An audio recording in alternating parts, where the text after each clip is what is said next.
La hora de hacer ciertos análisis en relación con el hombre. Ciertamente y en nombre de la verdad, la antropología meramente materialista nada sabe sobre lo que es el origen del hombre. Ya en pasadas cátedras hicimos nosotros algunos análisis someros y ahora vamos a ahondar algo más en esta cuestión. Pensemos por un momento en los tiempos mesozoicos de nuestro mundo, en la era de los reptiles.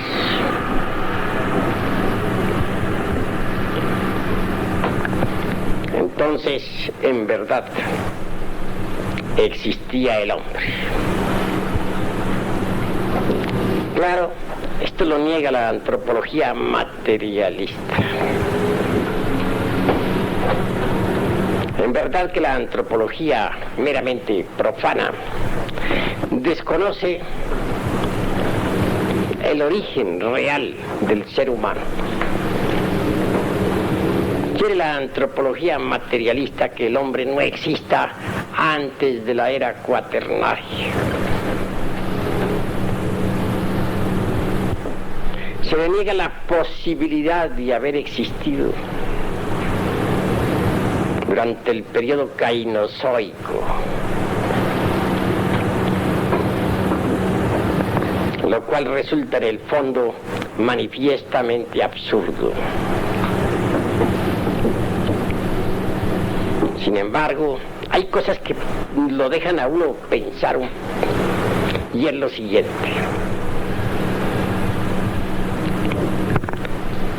¿Por qué ciertas especies como el plesiosaurio y el leptodáctilo pudieron sobrevivir durante tanto tiempo y al fin murieron, quedando hoy nada más que sus restos en algunos museos? Sin embargo, el hombre, a pesar de que esas especies fallecieron, de que se extinguieron sobre la faz de la tierra, todavía sigue existiendo. ¿Por qué se extinguieron las especies del periodo mesoceno, de la época mesozoica? ¿Y cómo es que los seres humanos no se hayan extinguido? Tantas especies desaparecieron y los seres humanos continúan vivos. ¿Cómo es eso? ¿Qué explicación podría dar la ciencia materialista? No da ninguna. Obviamente, la especie humana debería haber desaparecido.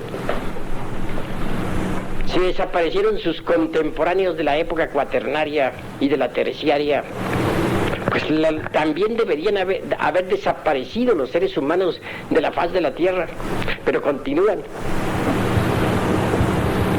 Esto nos permite inferir la existencia del ser humano mucho antes de la época cuaternaria y aún más, mucho antes de la época de los reptiles o de la edad carbonífera. Hay derecho a alegar la existencia de los seres humanos en tiempos que están más allá del periodo mesozoico. Tal derecho nos lo confiere precisamente el hecho concreto, repito, de que todas las especies de la época terciaria y cuaternaria hayan desaparecido y que sin embargo su contemporáneo, el hombre, continúe todavía existiendo. Si las otras especies desaparecieron, por inducción debemos decir que al no haber desaparecido el animal intelectual llamado hombre tuvo que haber existido más allá de la época mesozoica y de la época carbonífera. Lo están demostrando los hechos. Y hechos son hechos. Y ante los hechos tenemos nosotros que rendirnos.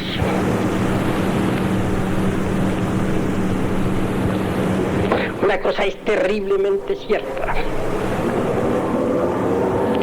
La Biblia nos habla, por ejemplo, de serpientes voladoras. Y Job cita al Leviatán. El Zohar afirma en forma enfática que la serpiente tentadora del Edén era un camello volador.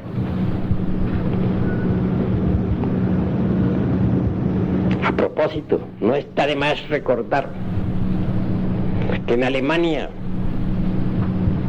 se encontró a una especie de camello volador. Me refiero a restos fósiles que pudieron ser perfectamente organizados por los antropólogos. Tiene un tamaño de 78 pies. Es gigantesco. Un cuello largo, muy largo, semejante al de los camellos.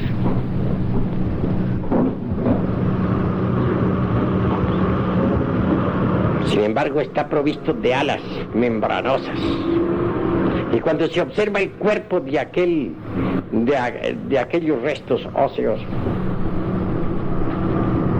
se puede evidenciar que en verdad se trata de una serpiente voladora, parecida al camello en cuanto a su cuello largo. ¿Será tal vez el Leviatán? ¿Qué dirían a eso los antropólogos?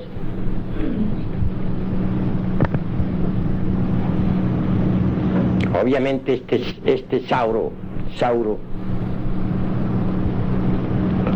o mejor dijéramos mososaurio,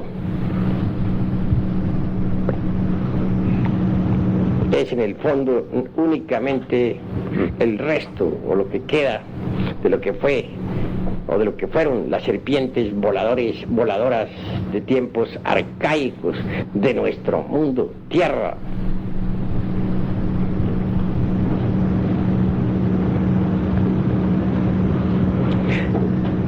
Ahondando en todo esto, hallamos otros aspectos muy interesantes dentro del campo de la antropología. En la Biblioteca Imperial de Pekín, por ejemplo, existían pinturas en las que aparecían algunos plesiosaurios y también algunos pterodáctilos.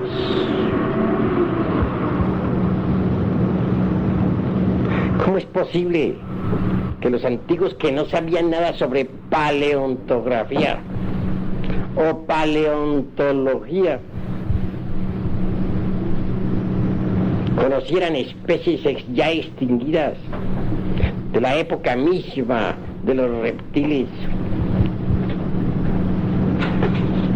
Esto es algo que no tendría una explicación lógica si no conociéramos nosotros la posibilidad de desarrollar en el cerebro humano ciertas facultades de tipo trascendental, facultades que nos permitirían el estudio de la historia de la naturaleza y del hombre en el fondo mismo de las memorias que yacen ocultas en todo lo que es, ha sido y será.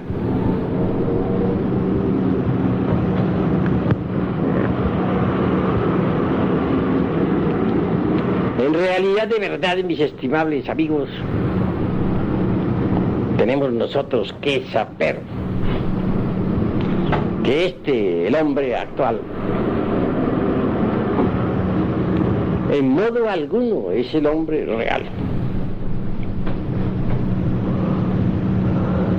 Es lo único que podríamos estar de acuerdo con los antropólogos meramente profanos, es en la cuestión del animal intelectual. Que venga en realidad de verdad de la época cuaternaria o finales de la época terciaria es algo que en modo alguno negaría.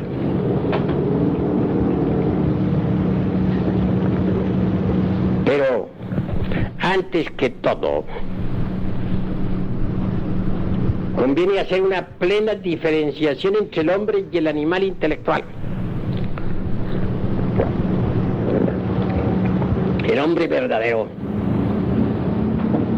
existió más allá de la época carbonífera y de la edad meramente mesozoica.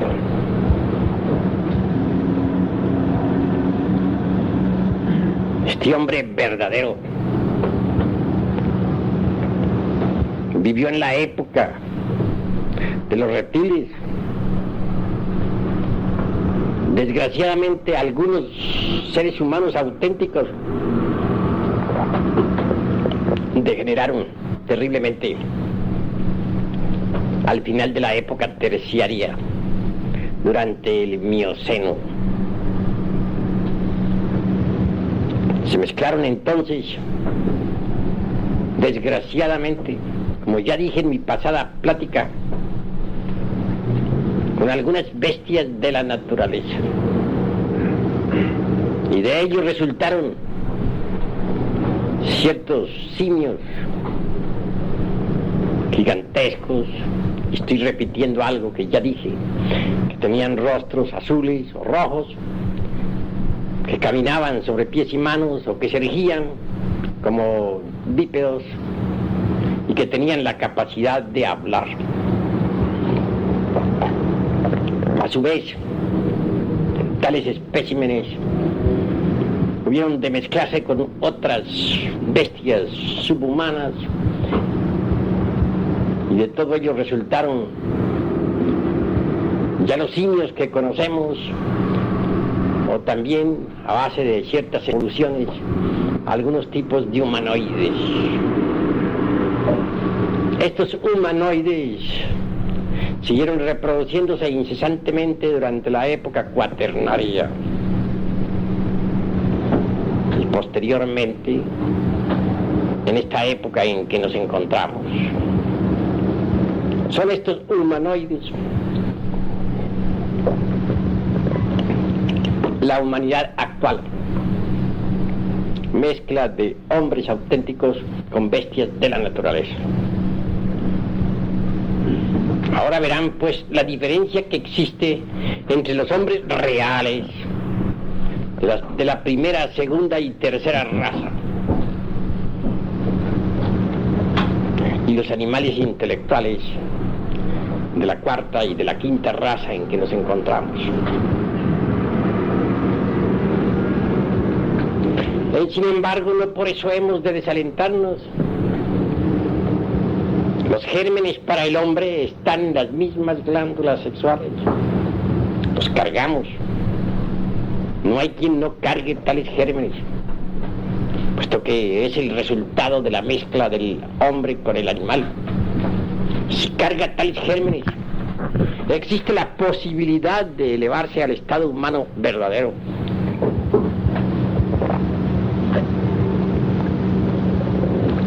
Eso sí, que hay que trabajar con tales gérmenes. Hay que conocer en realidad de verdad los misterios del sexo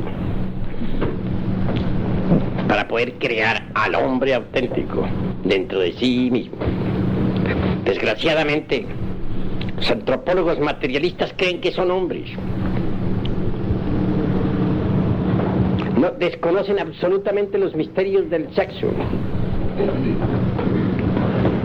e inventan múltiples teorías sobre el origen de la humana especie que en modo alguno en verdad podrían resultar útiles. Pienso que todas esas teorías que los antropólogos materialistas están causando gravísimo daño a los pueblos. Es lamentable que la antropología materialista esté corrompiendo a la raza humana. Ya bastante degenerada está, y con tales teorías se degenera cada día en forma peor. Nosotros, como antropólogos gnósticos, tenemos que enjuiciar muy severamente la antropología materialista. A esos que dicen que solamente creen en lo que ven y que sin embargo están creyendo en lo que nunca han visto, en utopías tan absurdas como aquellas de que somos hijos del ratón, o que nuestro antepasado, el mandril, es un elegante caballero.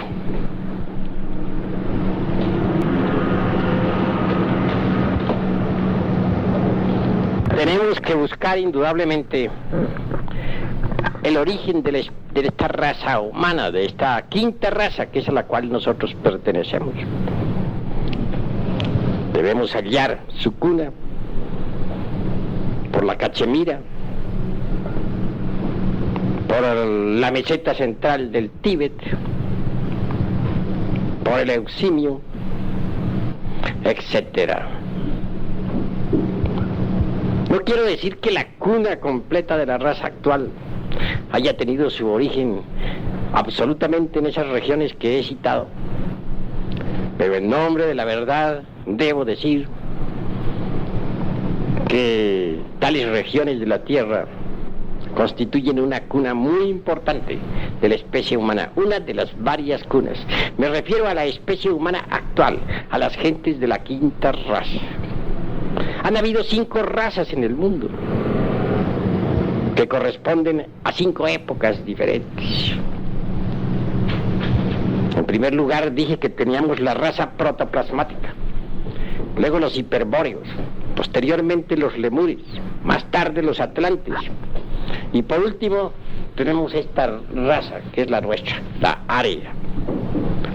Nosotros iremos desarrollando a través de estas pláticas la historia de cada raza, aunque sea en forma somera, más una descripción completa de los escenarios en los cuales se ha desarrollado. Hoy por hoy me limito a decir que los hombres de la primera raza propiamente dicha existieron en el casquete polar del norte, en la isla sagrada. Entonces, ese casquete polar del norte, los polos, mejor dijéramos, ocupaban la zona ecuatorial.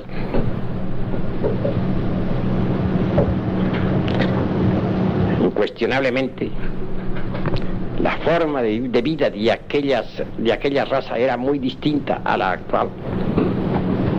Nada sabe sobre eso la antropología materialista. Aún más, estas afirmaciones en modo alguno concordarían con la famosa Pangea, y por lo tanto, al hacer tales declaraciones, lo único que nos exponemos es a la burla de los antropólogos profanos. Es que ellos desconocen en verdad la mecánica celeste en forma total. No saben que existe el proceso de la revolución de los ejes de la Tierra. Piensan que la Tierra ha tenido siempre la misma posición con respecto al Sol.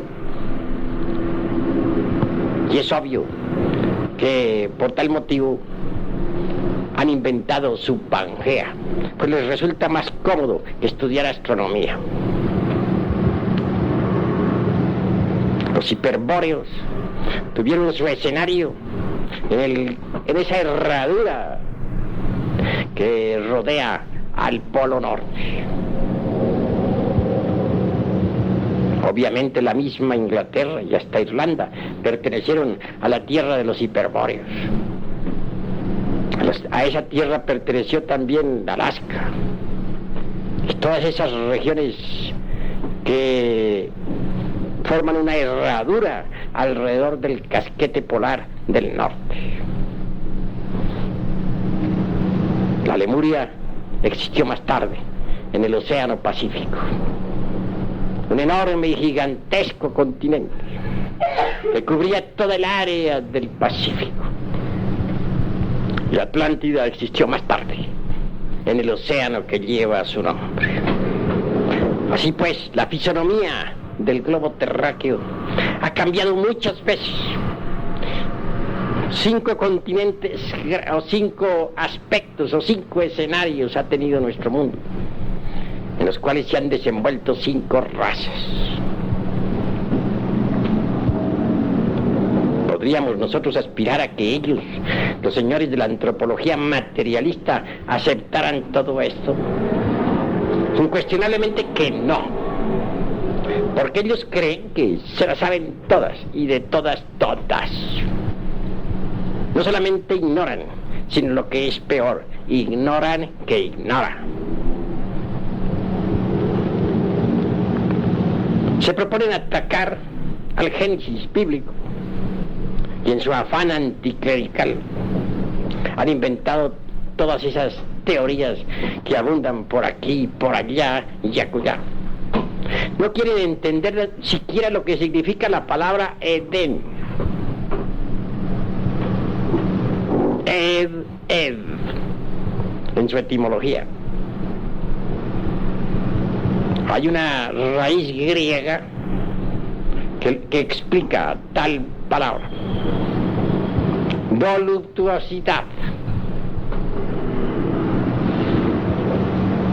Así que Edén significa voluptuosidad. El Edén es el mismo sexo. Y todo el Génesis bíblico es una obra de alquimia. Nada tiene de histórico. Aquel Edén que otrora se situara en la Mesopotamia, entre el Tigris y el Eufrates, se convirtió más tarde en la escuela de los astrólogos y de los caldeos y de los magos. Ese Edén parece que tiene cierta relación en verdad con el famoso Adi Bashar de los antiguos lemures, y hasta con el jardín de las Hespérides del continente Atlante. El Edén es el sexo, mas esto no lo aceptarían jamás los antropólogos del materialismo, y mucho menos aceptarían los grandes misterios sexuales de Caldea, de la India, de Babilonia, de México, de Persia, de Egipto, etc.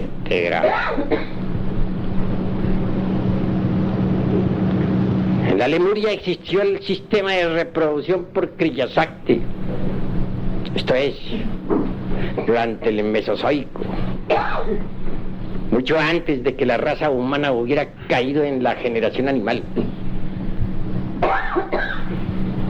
Bien sabemos nosotros que esta raza cayó en la tercera parte del Eoceno, o sea, durante el Mioceno.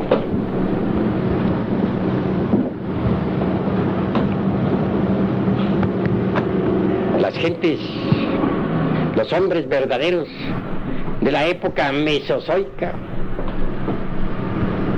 se reproducían ciertamente por Kriyasakti, el poder de la voluntad y de la inteligencia,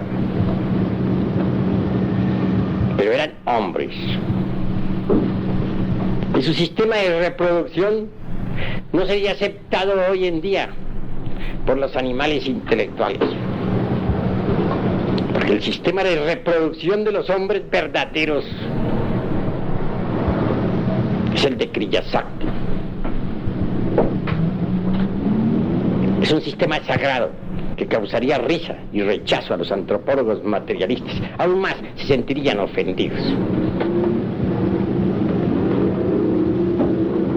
entonces el sexo se consideraba sagrado. Jamás se eyaculaba el esperma sagrado. El esperma era considerado como materia venerable. Cualquier zoospermo maduro se escapaba para hacer fecunda una matriz. Y la raza humana poseía ingentes poderes, facultades extrasensoriales, que le permitían conocer todas las maravillas del universo y del cosmos. Por eso se dice que vivía en estado paradisíaco. Pero cuando el hombre cayó en la generación animal, es decir, cuando comenzó a eyacular la entidad del semen, se precipitó la involución. Y fue en realidad en la tercera parte del Eoceno, cuando el hombre caído llegó a mezclarse hasta con las mismísimas bestias de la naturaleza. De allí nació el animal intelectual. Incuestionablemente el animal intelectual no podría jamás aceptar el sistema de reproducción por Kriya-Shakti, precisamente por su condición de animal. El sistema de Kriya-Shakti no es para los animales intelectuales, es para los hombres. Son dos reinos distintos.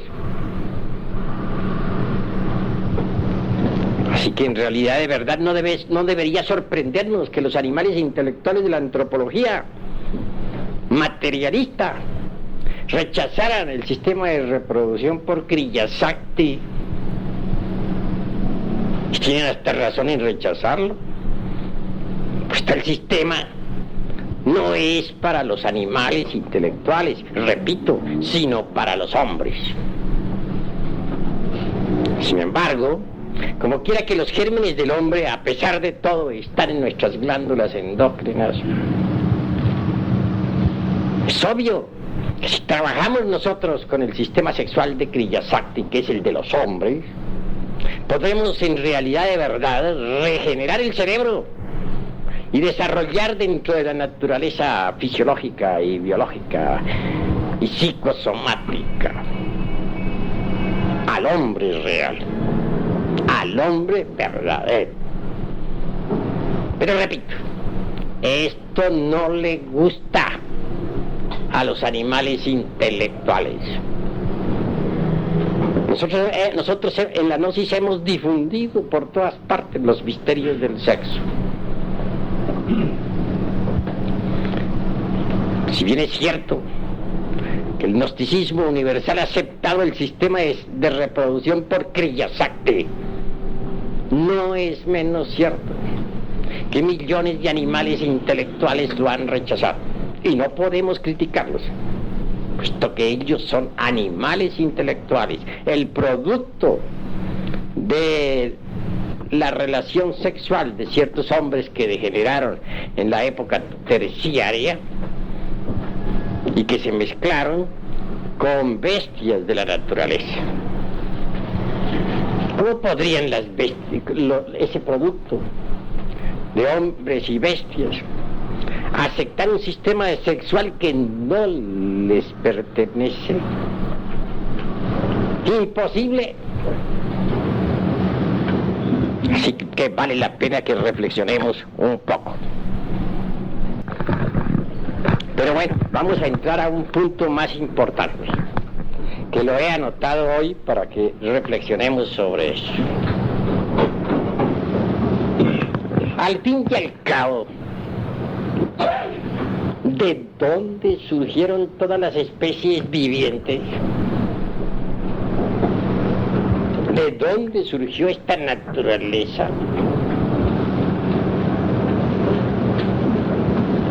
¿Por qué tendríamos nosotros que aceptar meras utopías materialistas? ¿Por qué habríamos de aceptar el dogma de la evolución? ¿Por qué tendríamos que vivir nosotros dentro del mundo de las hipótesis?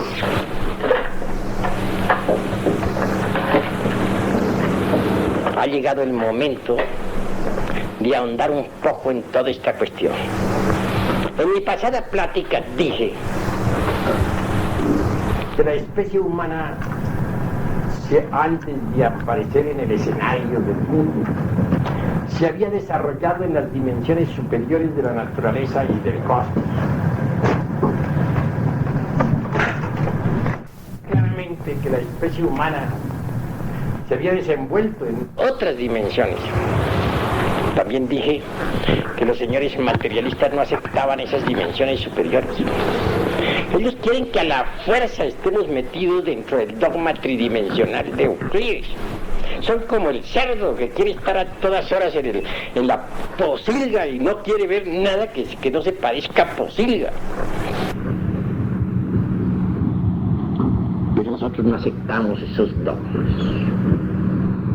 En primer lugar, porque a ellos no les consta las hipótesis que han afirmado de que el hombre venga del chango. Nunca Darwin dijo que el hombre viniera del mono. Jamás. Dijo sí que el hombre y el mono tendrían un antecesor común.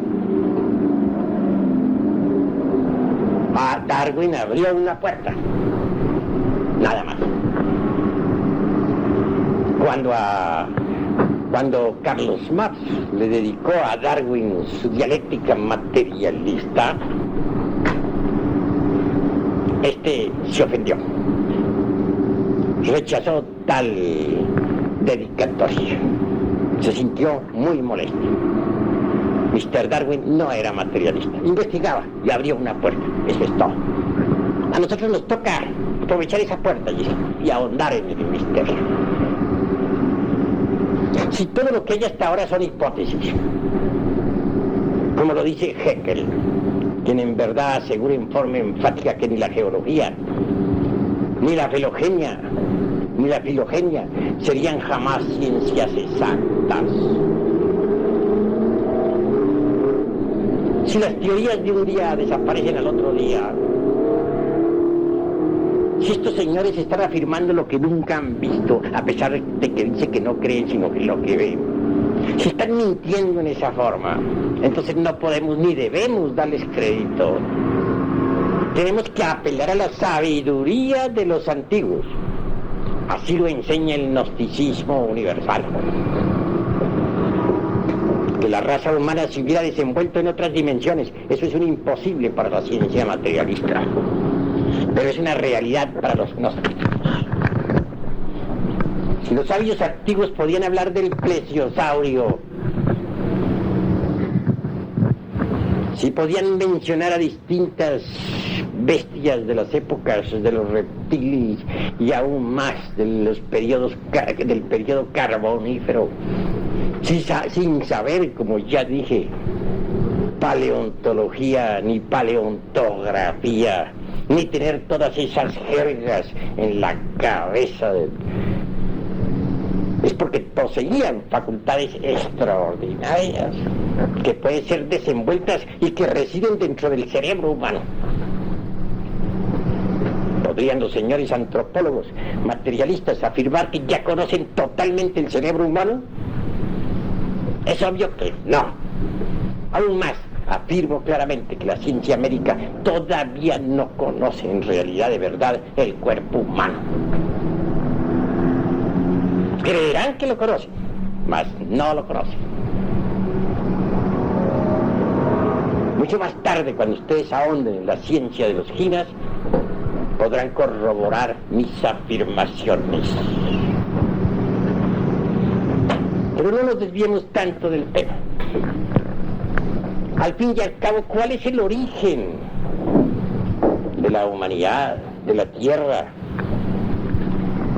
de las razas, de la naturaleza, de todo lo que ha sido, es y será? Esto es lo que hay que reflexionar hoy. ¿Qué nos dicen los náhuatl sobre el Omeyocán?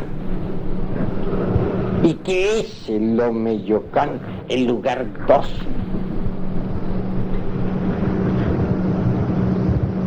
Se dice que en el Omeyocan solo hay viento y tinieblas. Así lo afirman los náhuatl. Llámase también al Omeyocan, debido al viento y a las tinieblas, Yoalli Ejecatl. El Yoalli Ejecatl es algo que nos debe invitar a la reflexión. Pero reflexionemos, continuemos. ¿Qué nos diría el mundo oriental sobre el Omeyocan? Ya no únicamente los eruditos de nuestro país, México, sino los asiáticos. Una vez estuve hablando aquí sobre lo que es la materia en sí misma. Dije que podría ser destruida la forma, pero que como sustancia la materia continuaba en otras dimensiones. Que al fin la tierra sustancia o la tierra germen era depositada entre el espacio profundo del universo, en la dimensión cero desconocida. Así lo afirmé. También dije que esa sustancia era el Iliáster, la semilla que quedaría depositada en la profundidad del espacio, aguardando la hora de una nueva manifestación cósmica. Recuerden ustedes que aclaré un poco más esto al decir que así como cuando un árbol muere queda su semilla y que en ella existen todas las posibilidades de un nuevo desarrollo para un nuevo árbol, así también cuando un mundo muere queda su semilla. La materia homogénea, insípida, insustancial, inodora, incolora, depositada entre el seno de la eterna madre espacio. Pues bien, esa semilla con relación al uno es 2.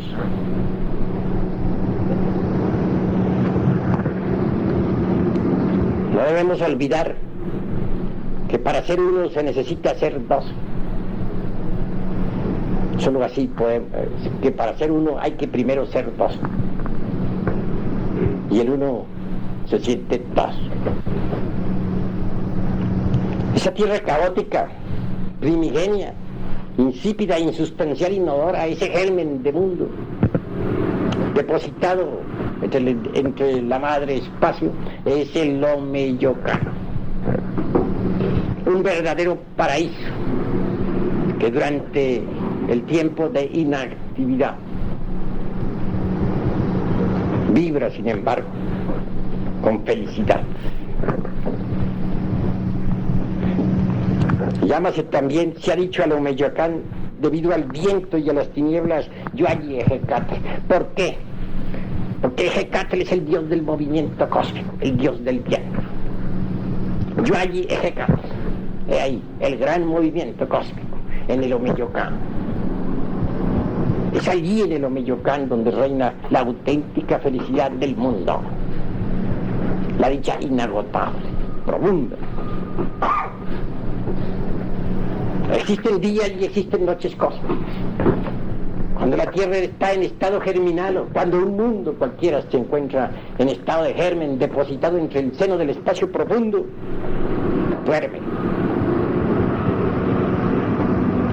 Y siendo 2, es 1.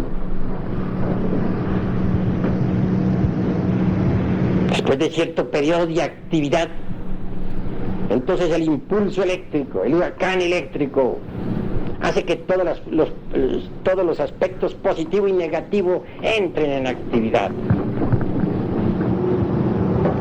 Por eso se dice que en el Omeyocan hay tinieblas y viento. Tinieblas y viento, movimiento cósmico. No queremos decir tinieblas en el sentido completo de la palabra. Es tan solo una forma alegórica de hablar. Recordemos que en los misterios egipcios el sacerdote se acercaba ante el neófito y a la oreja le decía: Osiris es un dios negro. No es que fuese negro realmente Osiris, pues es el Logos. Sucede que la luz del espíritu puro, la luz de la gran realidad, es tinieblas para el intelecto. Y se dice que en el Omeyocana solo hay tinieblas y viento, es decir, movimiento cósmico. O sea, quiere decir que allí está la luz increada, y que allí se desarrolla el movimiento cósmico representado por Eje-Cat. En el Omeyocán se arremolina la quietud infinita antes de la manifestación del gran logo solar. El logo solar en la tierra sagrada de Anáhuac fue siempre llamado Quetzalcóatl. Así pues, Quetzalcóatl, como logos, existe indudablemente mucho antes de toda manifestación cósmica. Es el logos. El Omeyocán es el ombligo cósmico del universo, donde lo infinitamente grande revienta en lo infinitamente pequeño, en recíprocos remolinos que vibran y palpitan intensamente. Allí lo grande y lo chico se encuentran, el macrocosmos y el microcosmos.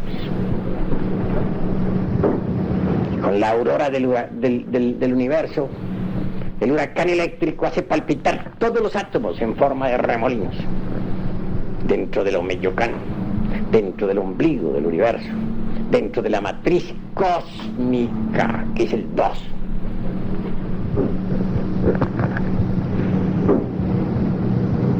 En el Omeyocán, el Tloquenahuaque es tempestad nocturna de todas las posibilidades. ¿Por qué?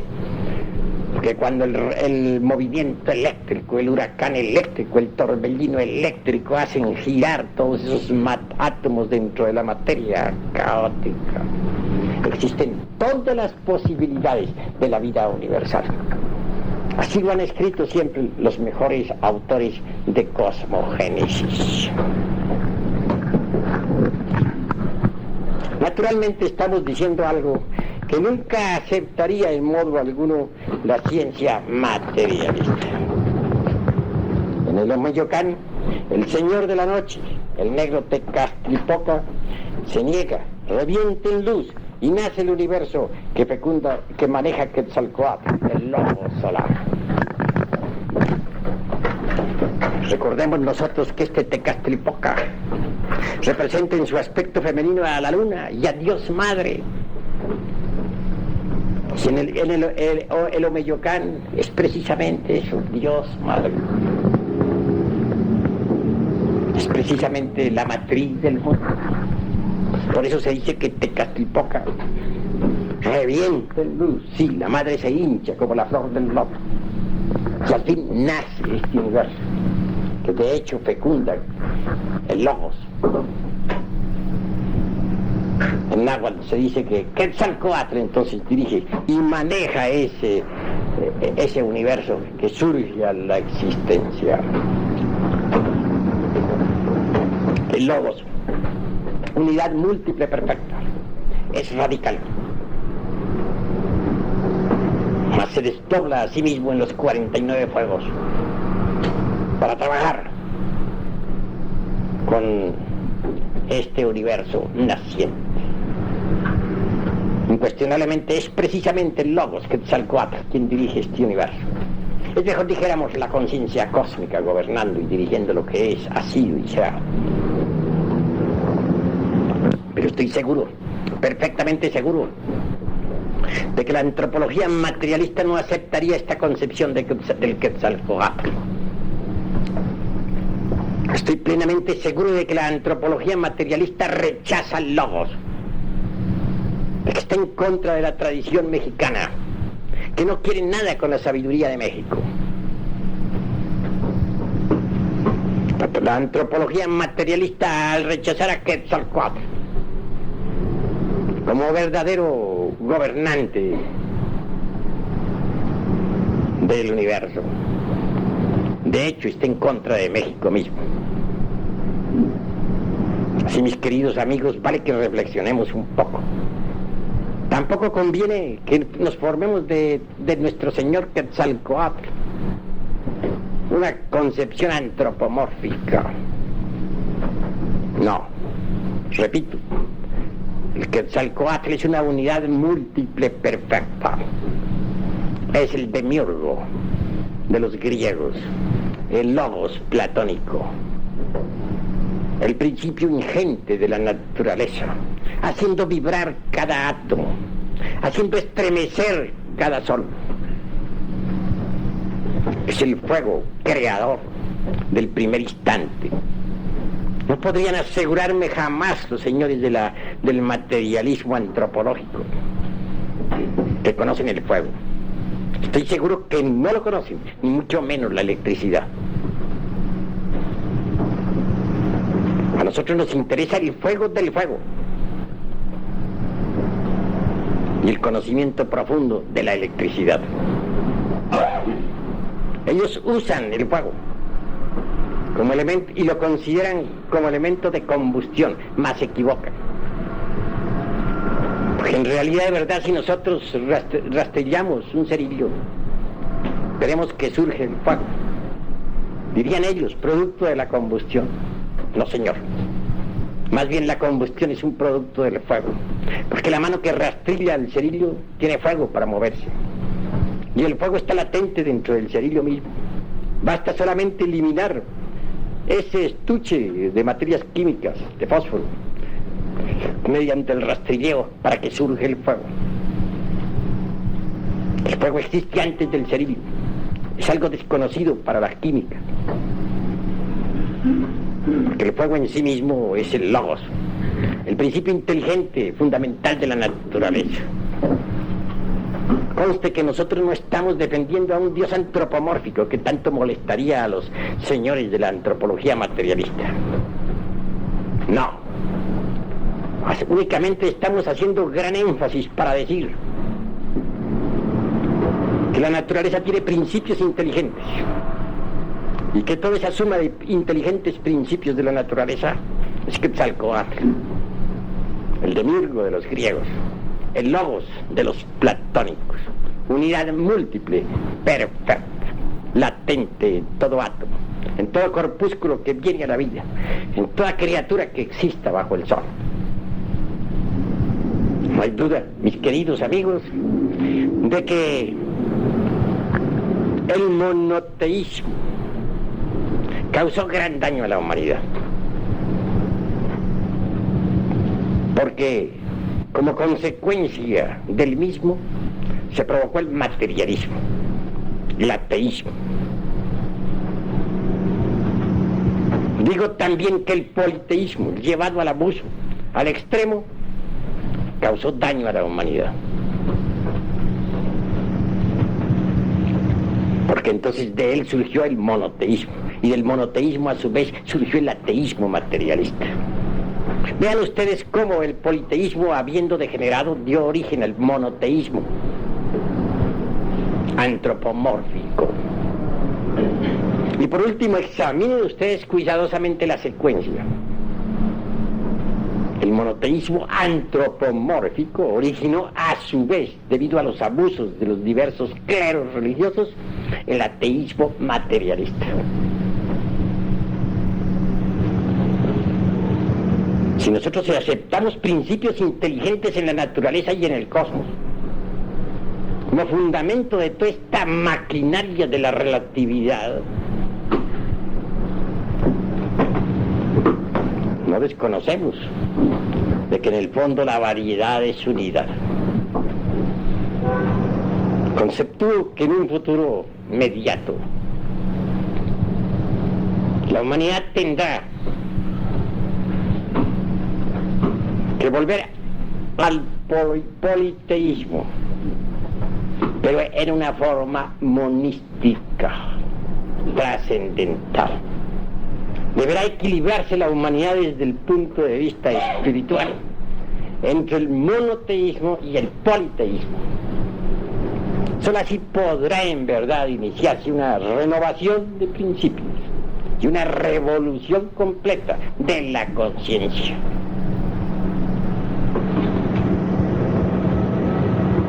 Hasta aquí mis palabras de esta noche. Dejo ahora plena libertad a los aquí presentes para que hagan las preguntas que se relacionan con el tema, advirtiendo que no contestaré preguntas que no tengan que ver con el tema.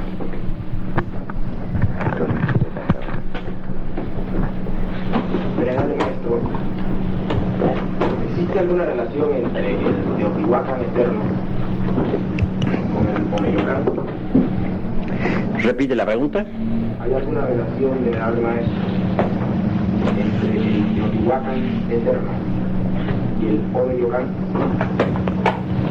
En realidad de verdad, el Teotihuacán está aún más allá del Omeyocan. Podría decir que el Teotihuacán es el sol sagrado absoluto y el Omeyocan es algo muy diferente. Es el lugar 2. Es, dijéramos, el Iliastro, la semilla para mundos. Obviamente sabemos muy bien que cuando el torbellino eléctrico, cuando Yoalli Ejecatl inicia el movimiento cósmico, entonces surge el dualismo, deviene el caos. Tal caos es fecundado mucho más tarde, como ya dije, por Quetzalcóatl, el Logos, unidad múltiple perfecta. Distingamos pues entre el Teotihuacán y el Omeyocan. ¿Alguna otra pregunta? Todos los aquí presentes deben preguntar. Si tienen alguna duda, si no la tienen, pues no pregunten. Venerable maestro, hablaba usted de Tlaquenahuatl, que en la acepción náhuatl significa señor o divinidad del lejos y del junto. ¿Qué explicación profunda nos podría hacer al respecto? Lo que ya dije, el viento, las tinieblas, el movimiento, en que lo infinitamente grande se volca dentro de lo infinitamente pequeño, remolinos incesantes que se cruzan y se mezclan. Todo eso sucede siempre, como ya afirmé en forma enfática, en el Omeyocan.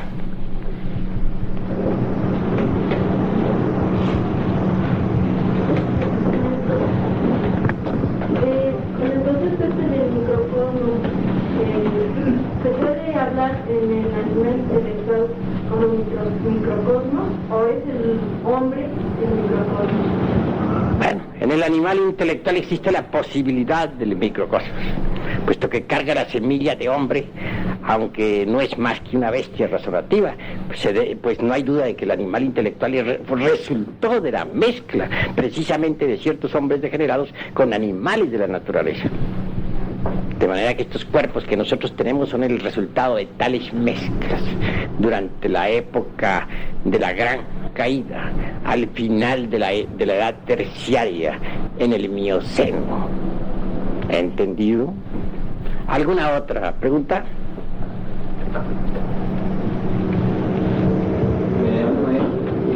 Ampliando un poquito el aspecto de que no somos más ahora el resultado de bestia, la reproducción de hombres degenerados con bestia, que nosotros escasamente la única posibilidad humana son los gérmenes que llevamos dentro de nuestras glándulas endócrinas, endocrinas. Es posible que podamos desarrollar, crear profundamente, digamos, el hombre, porque yo pienso que ya tenemos el cuerpo de animal, me parece imposible crear el cuerpo de hombre si ya se tiene animal, a excepción que no se cambie o haya una metamorfosis. He de aclarar, volviendo al pasado, que de la mezcla de ciertas tribus, dijéramos, lemúricas ya degeneradas, con algunas bestias subhumanas de la naturaleza, resultaron algunas especies semejantes a hombres, entre ellas los distintos clases de monos, changos, etc. También dije que habían resultado, eso lo dije en la pasada cátedra, cierto tipo de simios enormes, gigantescos, algunos de caras azules, otros de caras rojas. Y eso no lo podemos negar. Tal vez por tal motivo se atreven los señores materialistas, aunque desconozcan estas doctrinas, a aseverar, entre otras cosas, que venimos del mandril. Eso cuando se olvidan de Mano Ratón. Bien, pero en todo caso, existieron tales simios que dije que platicaban, que caminaban en 4 patas, que a veces en 2, y que tenían derecho a hablar como la gente. Que se mezclaran esa clase de simios entre sí y se reprodujeran, fue cierto. Que el mandril puede haber descendido de tal clase de simios, no lo podemos negar. Basta que observemos sus nalgas rojas y, en fin, su aspecto en general. Lo que ha motivado, pues, la inquietud de muchos antropólogos materialistas. Pero es obvio que aquellas criaturas se mezclaron a su vez con otra clase de animales. Y al fin, algunos de esos animales eran con aspecto medio humano, más parecido al humano, en total que al fin de tantas mezclas y evoluciones e involuciones vino a resultar los cuerpos del humanoide, que aunque sean de descendencia animálica, llevan gérmenes de hombre. Dije también que los australianos, por ejemplo, las tribus de Australia de cabezas achatadas y muy primitivos, pues eran a su vez lemures degenerados, mezcla de hombres con bestias, pero que estaban todavía muy cerca a las bestias. Y eso es verdad, puesto que algunas de esas tribus de Australia parecen, dijéramos, animales, llevan piel como de osos.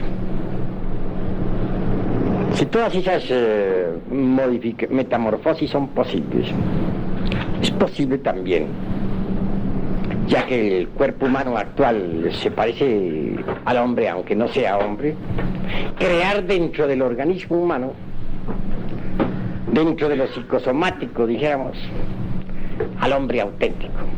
Solo nos quedaría saber manejar las semillas, iniciar la revolución del germen mismo, para que estos gérmenes brotaran y dentro de lo psicosomático surgiera el hombre interior, el hombre real.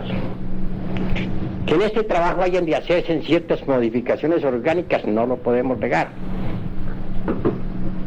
Por ejemplo, individuos que han degenerado sus glándulas,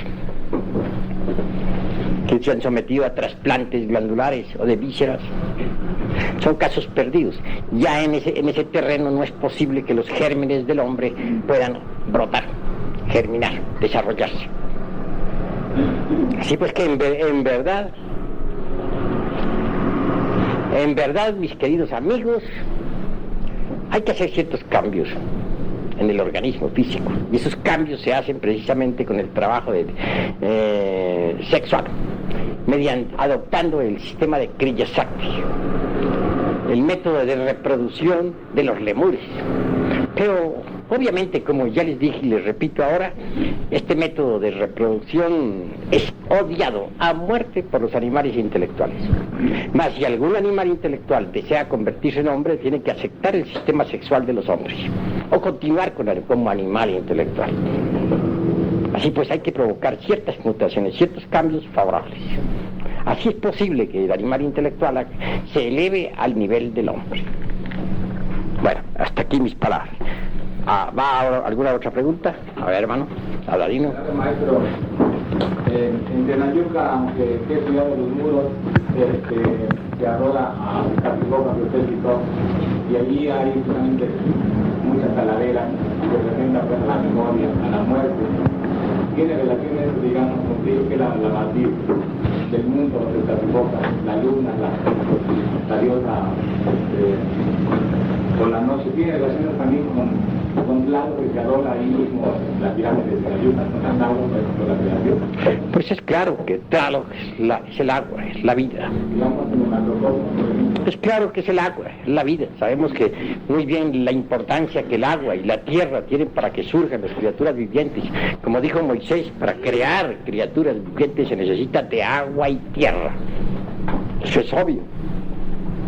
Por ese motivo, Tlaloc y la madre cósmica, la madre natura, la gran madre del mundo, el Omeyocan, se encuentran íntimamente asociados. Aún más, Tlaloc y Tecatlipoca también están relacionados, porque ya sabemos nosotros el simbolismo de Tecatlipoca.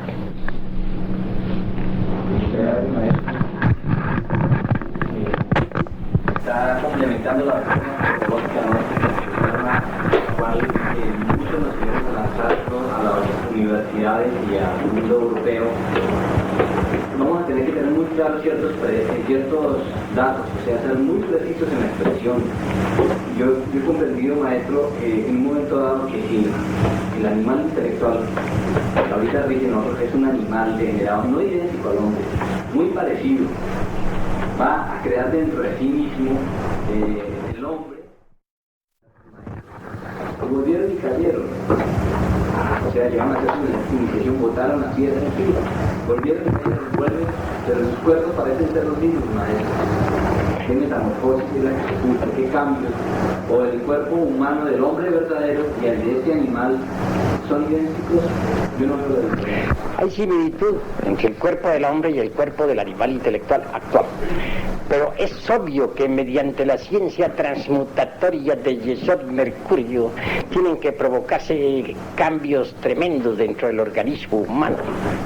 Por ejemplo, la glándula pineal, que está hundida con el pene o falus, se desarrolla extraordinariamente. El animal intelectual no tiene tal glándula desarrollada. El torrente sanguíneo viene a enriquecerse con las hormonas.